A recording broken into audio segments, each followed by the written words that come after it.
हांगासर डिपार्टमेंटाची मिस्टेक ना कोणाची मिस्टेक, हांगासर स्थानिकांची मिस्टेक आहा जे तेंच्यांनी एनक्रोचमेंट केला.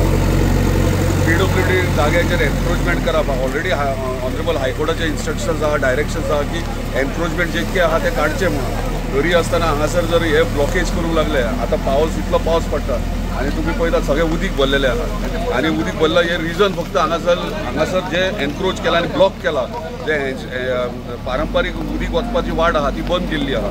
तेका लागून हो एंटायर स्टेज आहा तो उदकान भरला आणि उदकान भरल्या कारणान दोपारभर उदीक जाता हांगासर, रस्तोय पिड्ड्यार जाला आणि हेका लागून इमिजिएटली काल डेप्युटी कलेक्टराक इमिजिएटली हांगासर यो म्हटलें, हांवूय हांगासर प्रेझेंट रावतलो, सरपंचूय आसतली आणि हांगासर immediately on the spot action घेवपाक जाय म्हटलें.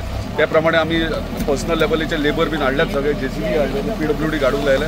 सो इमिजिएटली आता एनक्रोचमेंट सगळे काडून हे उदीक वयता तशी वाट करून जाता तितक्या बेगीन ह्यो रस्तो पावस पळोवन रस्तो ह्यो जाता तितको कंप्लीट करपाचो प्रयत्न करता. काय तर आम्ही पंचायतीने काही ऍक्शन घेतली नाही म्हणून असं होईल का की ऍक्शन पंचायत घेणार नाही म्हणून पंचायतीने ऍक्शन घेतली. फर्स्ट आम्ही जीत सरांकडेच गेलो भेटायला, असं काही कळतं त्यावेळेला डायरेक्ट पंचायत जाऊन अटॅक करणार त्यापेक्षा MLA ला सांगून सगळं काही करण्यात हिताचं असतं ना, लोकांचं पण हिताचं आहे ते. आम्हाला कोणाचं मोडून तोडून काय करून असं कोणाचं घर उद्ध्वस्त करून बाकीचं सगळं व्यवस्थित करायचं हे तर शक्य नाही.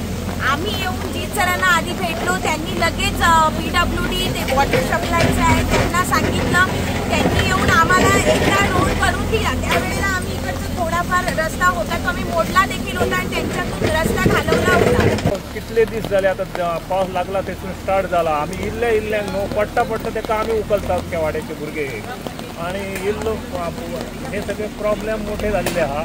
ताका लागून प्रत्येक जण येऊन पळयताले म्हटल्यार अजून ताका हे जावंक नासलें.